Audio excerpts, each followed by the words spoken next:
Hello everybody, and welcome to this talk to hear really the story of us, of ourselves, Homo sapiens, how we conquered this planet and became the dominant force, the dominant agent in life here on Earth. And I would like to begin this story about 100,000 years ago, when Earth was a very different place from what it is today, and when humans were very different from what they are today. 100,000 years ago, in addition to our ancestors, Homo sapiens, that lived in East Africa, planet Earth was home to at least 5 other human species. We were not the only humans on Earth. And this may sound quite strange to us because we are used to being the only humans around. We think it very strange that there could be humans from a different species. We are used to a situation in which everywhere you go to France, you go to China, you go to Kenya, you meet the same kind of people, Homo sapiens. But actually, this is quite strange, this situation of having just one human species all over the world. If you look at other animals, almost all other animals come in many different flavors, not just in one flavor. If you think about bears, for example, there are different kinds of bears living today on the planet in different places. If you go to the Arctic, you find polar bears. If you go to North America, you find grizzly bears. Here in Europe, in certain places, you find brown bears and black bears. In China, you have panda bears. So why have just one species of humans? And indeed, if you go back 100,000 years, you find many species of humans living in different parts of the planet. But the most important thing to know about all these human species is that all of them were unimportant. They were unimportant animals.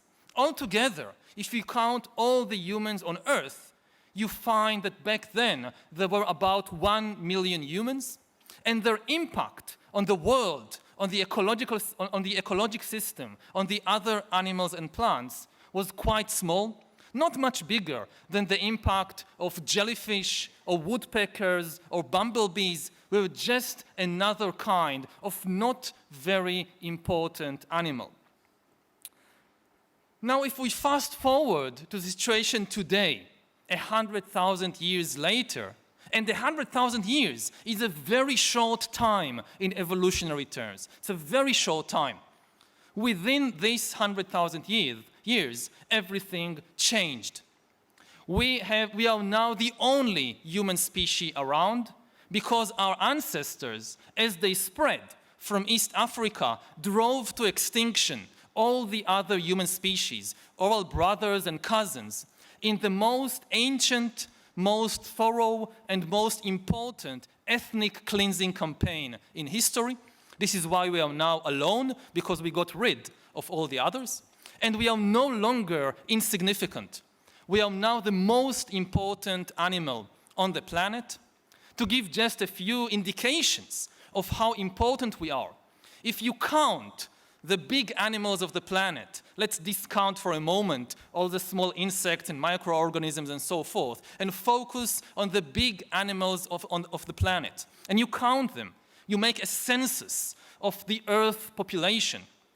You will find that now, we humans, there are more than 7 billion of us, and if you take all of us together, and you put us on a very large scale, you will find that we weigh about 300 million tons.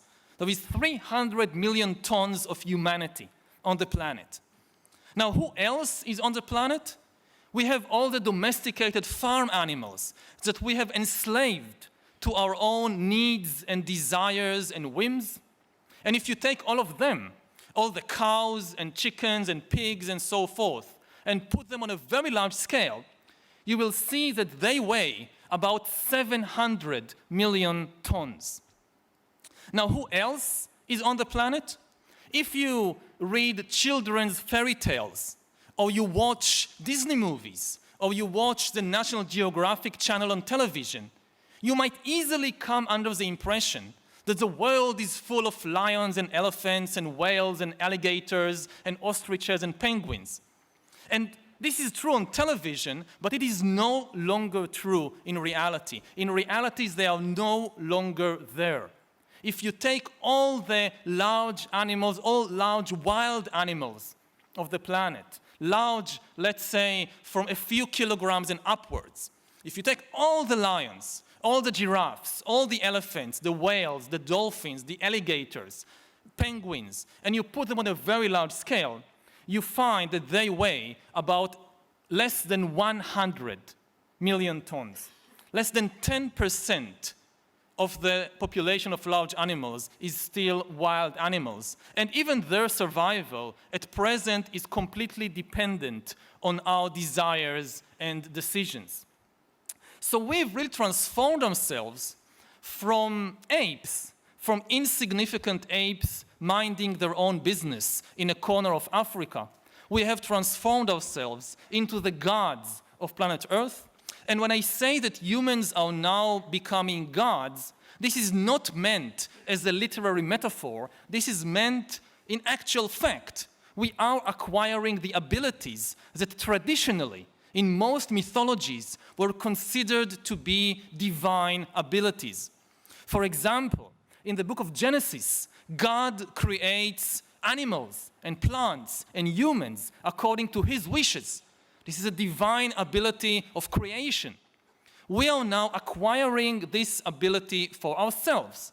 We are learning how to create life. And we are doing it, or we are trying to even surpass God in the creations, in the kind of creations that we make. For 4 billion years, all of life evolved according to the principles of natural selection. Now, we are introducing a new principle. The first time in 4 billion years that something fundamental changes in the basic rules of the game of life. We are replacing natural selection with intelligent design, not the intelligent design of some god above the clouds. Our intelligent design is now becoming the driving force of the evolution of life. And equally amazingly, for 4 billion years, life was confined to the relatively limited realm of organic compounds. All of life, whether you are a dinosaur, a giraffe, a mushroom, a microorganism, you're made of organic compounds. Now, science is allowing life, or trying to allow life, to break out of the small realm of the organic and into the much vaster universe of the inorganic. We are starting to create the first inorganic life forms in 4 billion years of evolution. So this is what happened in the last 100,000 years. An insignificant ape from East Africa has transformed itself into a god. And what I would like to try and answer in this talk is how exactly did we reach from there to here in such a short time? What is the Sapiens' secret of success? Now, usually, when we ask this question, what makes us so special and so superior to all the other animals, we tend to look for the answer on the individual level. We want to believe, I want to believe, that there is something special about me, about my body, about my brain, about my mind, something that makes me such a superior creature in comparison with a chimpanzee or a pig or an elephant or a dog. But the truth is that on the individual level, we are embarrassingly similar to chimpanzees.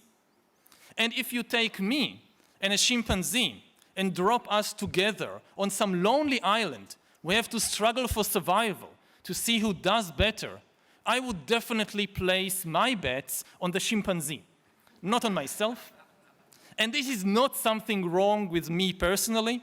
I guess if they took almost any one of you and placed you alone with a chimpanzee on some island, the chimpanzee would do much better. It's not on the individual level that we are superior to chimpanzees and Neanderthals and other animals. Rather, it's on the collective level. The reason we dominate the planet is that we are the only animal capable of cooperating flexibly in very large numbers.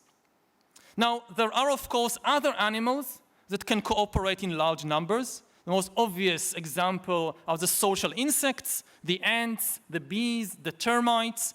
They can cooperate in thousands, sometimes even millions, but they lack flexibility. Cooperation among the social insects is very rigid. There is basically just one way in which a particular bee species can organize itself, in which the beehive can organize itself. And if there is a new opportunity or a new danger, the bees cannot reinvent their social and economic system overnight in order to cope better or to exploit the new opportunity. The bees cannot guillotine the queen and establish a republic of bees or a communist dictatorship of worker bees. It cannot be done.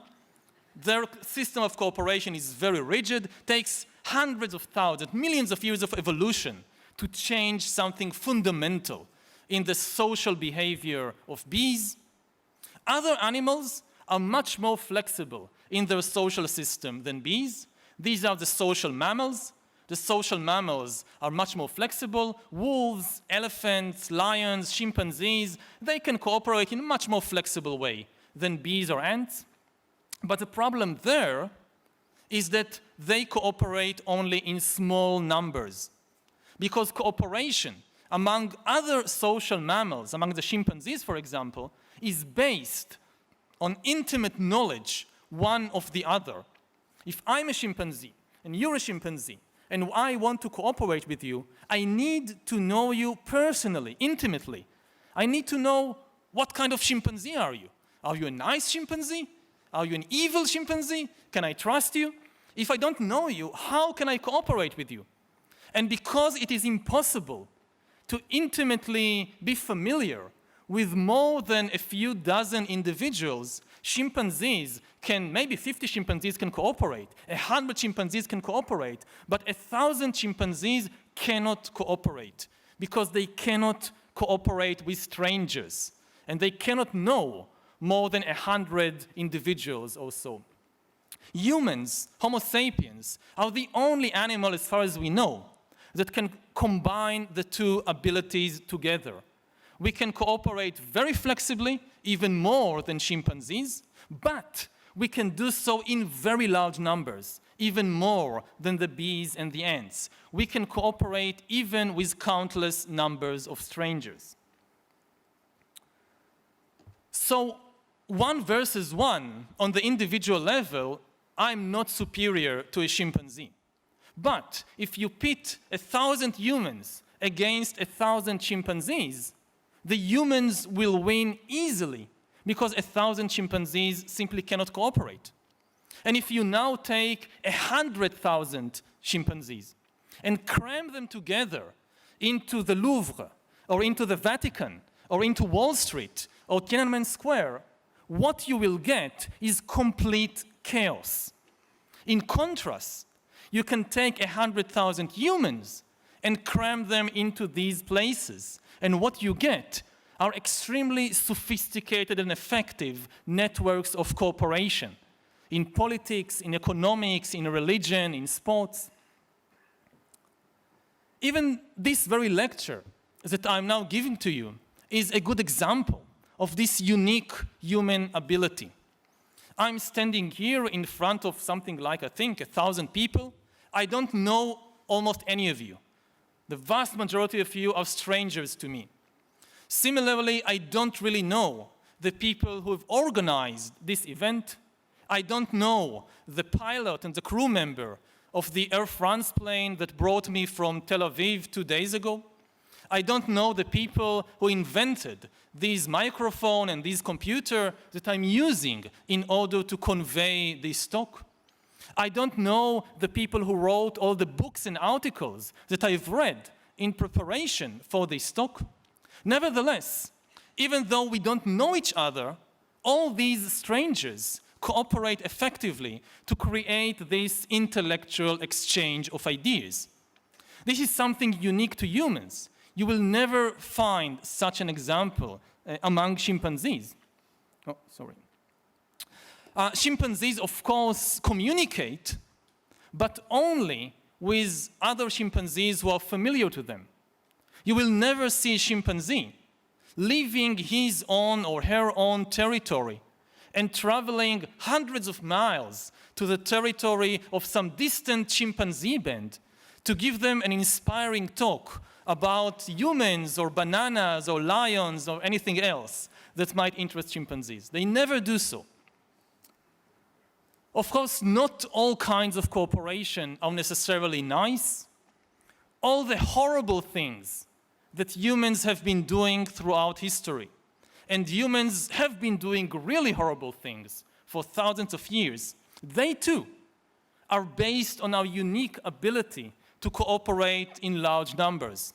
Prisons are a system of cooperation.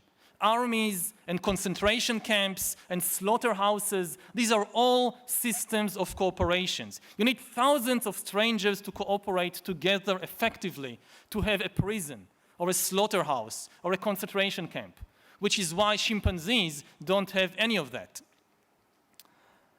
So we see that all the amazing things, both good and bad, that humans have been doing for thousands of years and that gave them control of this planet, they are based on this unique ability to cooperate flexibly in large numbers. All the huge achievements, whether it's building the pyramids or flying to the moon or splitting the atom, they are not the work of some individual genius. They are the work of a very sophisticated system of cooperation. If this is so, the next question, which immediately comes to the mind, at least of inquisitive audiences, is what enables human beings, Homo sapiens, alone of all the animals, to cooperate flexibly in large numbers? And the answer, at least the answer that I have to give you, is that it is our imagination. Our imagination is the key to our control of the world, our ability to invent fictional stories, fictional realities, and make everybody believe in the same fictional story. As long as everybody believes in the same legends, the same myth, the same fictions, everybody obeys the same laws, the same norms, the same values, and then they can cooperate effectively. All other animals use their system of communication only to describe reality. A lion is coming, so a chimpanzee will shout, "A lion is coming," and all the chimpanzees will run away. This is something chimpanzees can do. They use language to describe reality. We humans, of course, we also use language to describe reality, but we do something far more amazing. We use language to create fictional realities that don't exist anywhere except in our own stories, in our own imaginations. We can say, "A lion is coming, run away," but I can also say, "There is a great lion above the clouds, the lion spirit, which watches over us. And if you don't do what I tell you to do, he will punish you." And if you all believe this story that I've now invented, then I can make all of you, even though you're strangers, as long as you all believe in this story, you will cooperate effectively towards common goals. This is something very unique to humans. You can never convince a chimpanzee to give you a banana by promising him that if you give me this banana, you know what will happen? After you die, you'll go to chimpanzee heaven, and there you will receive lots and lots of bananas for your good deeds here on earth. So now give me this banana. No chimpanzee will ever be convinced by such a story. Only humans believe such stories, which is why we control the world, whereas the chimpanzees are locked up in zoos and research laboratories. Now, it's relatively easy, at least today, for people to accept that in the religious field, large-scale cooperation is based on fiction. Millions of people come together to build a cathedral or a mosque or fight on a crusade or a jihad because they all believe in the same fictions about God and heaven and hell and all that. But what I want to emphasize is that exactly the same dynamic is underlying human cooperation in all other fields of activity as well. In the political field, maybe the most important institution of modern politics is the nation. And the nation is a fictional story, just like God or heaven. It doesn't exist anywhere. It's not a physical reality. It's not a mountain or a river or a forest which you can see and touch and smell. The only place nations exist is in the stories we invent and spread around. Similarly, in the legal field, maybe the most important idea of our times is human rights. But human rights are a fictional story, just like God and heaven and hell. They are not a reality. They are not a biological reality. It's not a biological fact that individuals of the Homo sapiens species have rights to life or liberty or anything else. If you take a human and cut him or her open and look inside, you will find the blood and the heart and neurons and hormones and so forth, but you will not find any rights. The only place rights exist is in the stories we invent and spread around. It's, of course, a very good story, a story that has enabled us to cooperate effectively with less violence and less suffering than before, but we shouldn't delude ourselves. It's not an objective reality. It's just a story in our mind. Similarly, in the economic field, the modern economy, just like ancient religions, is based on a mythology, on fictions, on fictional entities. Maybe the most important actors in the modern economy are corporations. But what are corporations? Corporations, again, they are not an objective reality, an objective entity, like a cow or a chicken or a tree. No. What is Google or Facebook or Toyota or Peugeot? They are just fictional entities, what lawyers call legal fictions. A corporation is not the physical objects it owns. It's not the factories and the machinery. Some calamity, like a war or an earthquake, may destroy all the factories and all the machinery of, let's say, Toyota. This doesn't destroy Toyota. Toyota still exists. It still has money in the bank. If it doesn't have money, it can borrow money from the bank and build new factories, buy new machinery. The corporation is not the physical assets. Similarly, a corporation is not its employees, the workers. All the workers may go on strike, demanding higher wages or less working hours. And the management of the corporation becomes very upset and says, you're all fired, you're all dismissed, we are moving production to Bangladesh. What happens? All the workers are no more, at least they don't work for the corporation anymore, but the corporation is still there because it's not the workers. Similarly, it's not the managers. All the managers may come together and go on a plane to fly to Bangladesh to sign this important business deal. And on the way, the plane crashes, and all the management is instantly killed. The corporation is unharmed. Nothing happens to a corporation. It just hires new management. So the corporation is not the physical assets or the people. It's just a legal fiction, a story invented and maintained by the powerful sorcerers, which we call lawyers. And what do corporations do all day? Mostly, they try to make money. But what is money? Money, again, is just a fictional entity, a story in our own minds. If you take a dollar bill or a euro bill and look at it, it has no value, it's worthless. You cannot eat it, you cannot drink it, you can't do anything with it. But then come along the greatest storytellers in the world. Who are the greatest storytellers in the world? Not the winners of Nobel Prize in Literature, they are not the greatest storytellers. There are people much better than they are in telling stories. The greatest storytellers in the world are the bankers and finance ministers who come to us and tell us, look, you see this green piece of paper? We are telling you that this is worth 10 bananas. And if I believe it, and you believe it, and everybody believes it, it actually works.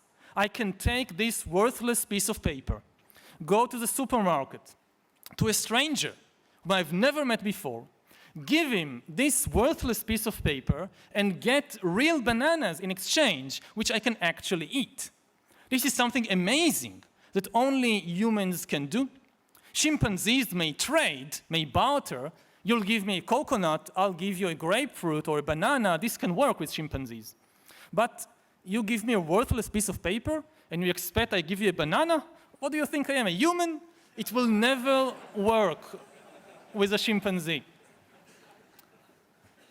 And in fact, money is probably the most successful story ever told because it's the only story everybody believes. Not everybody believes in God. Not everybody believes in the nation.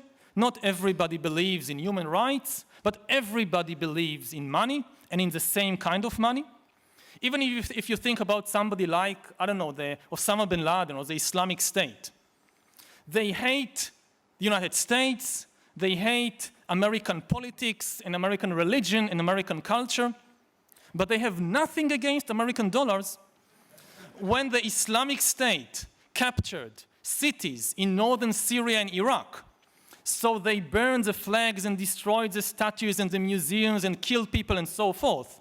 But when they entered the banks and found stacks of American dollars with pictures of American presidents and with symbols of American democracy, they did not burn them. They took them and made use of them. Because even the Islamic State believes in the dollar. It's the most successful story in the world. Now, of course, telling effective stories is not easy. You might get the impression from this talk, oh, it's very easy, you just go around, you tell a story, everybody believes you, and you change the world. But it doesn't work like that, because it's very, very difficult to convince people to believe one particular fiction and not another. Why this God and not that God? Why this money and not that money? It's very difficult to convince everybody to believe in the same fiction. And actually, most of the wars and conflicts in history resulted from this difficulty in convincing everybody to believe in the same story. People sometimes ask, why do humans fight? And they think that humans fight for the same reasons that other animals like chimpanzees fight. That they fight over territory, they fight over food, but this is not true. With a few exceptions, very few of the wars of history were about territory or food. They were mostly about fictional stories. To give an example I'm well familiar with, I'm coming from Israel, so I know something about wars and conflicts. And if you ask yourself, what is the Israeli-Palestinian conflict about? It's not about food, and it's not about territory. There is enough land, objectively speaking, there is enough land between the Mediterranean and the Jordan River to build houses and schools and hospitals for everybody. And there is enough food to feed all the Israelis and the Palestinians. There is no objective shortage of either. The problem is that you have at least two groups of people with completely different fictions in their minds, and they cannot agree on a single story that both can be happy with. To give a counterexample, if you think about the history of Europe over the last century, so a century ago, in 1916, Europeans were killing each other by the millions fighting in the First World War. Today, and in the last few decades, Europe, especially Western Europe, is probably one of the most peaceful places on earth ever. What made the difference?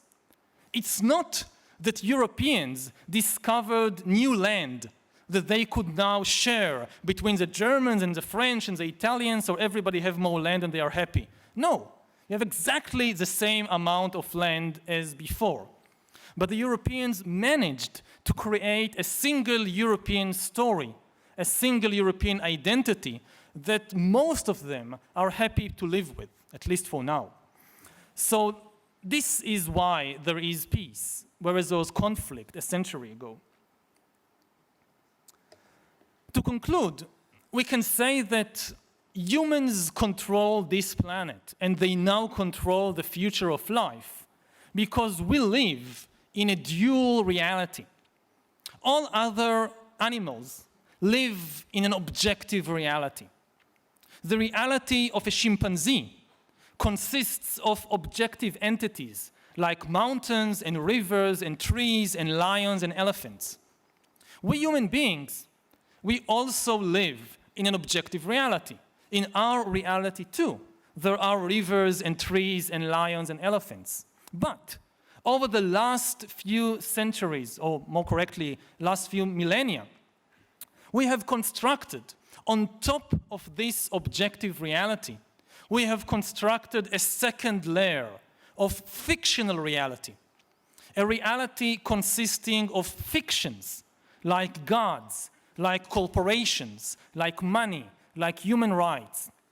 And as history unfolded, the fictional reality became more and more powerful, so that today, the most powerful forces in the world are these fictional entities. Today, the very survival of rivers and trees and lions and elephants and chimpanzees, their survival depends on the decisions and wishes of fictional entities like Google, like the World Bank, like the European Union, entities that exist only in our own imagination. So I would like to end by emphasizing how critical it is, especially now, when we have in our hands the power to change the course of evolution itself, the very rules of the game of life. It's now very critical to be able to distinguish what is reality and what are the fictions that exist only in our own imagination, only in the stories that we invent and spread around, because there is still reality. Reality did not disappear. So how to tell the difference between the fictions that now dominate the world and the reality? There are several tests. I don't have a lot of time, so I'll give just one very important test. How do you know if an entity is real or fictional? The easiest and maybe most important test is to ask yourself, can it suffer? Suffering is the best test of reality. A nation cannot suffer. Even when we say the nation suffered a defeat in war, this is just a metaphor. France or Israel or Iran, they have no mind, no consciousness, no feelings. They cannot suffer, they feel nothing. Similarly, when a bank or a corporation loses money or even go bankrupt, they don't suffer. Similarly, if you burn down a temple, the god that temple is dedicated to, the god doesn't suffer because it's just a story in the minds of people. The people suffer. When a nation loses a war, or even when it wins a war, people suffer. When a corporation goes bankrupt, people suffer. When a temple is burned down, people probably suffer. And not only people suffer, animals also suffer. If you use the test of suffering, it's very easy to see that even a chicken is more real than the European Union. And I think that as we look to the future, and we have some very hard and important decisions to make about the future of life, it would be better for us and for all other sentient beings if we are better able to distinguish what is reality from what is fiction, because all too often we cause tremendous suffering to real entities in the service of the fictional entities that exist only in our own imagination. Thank you.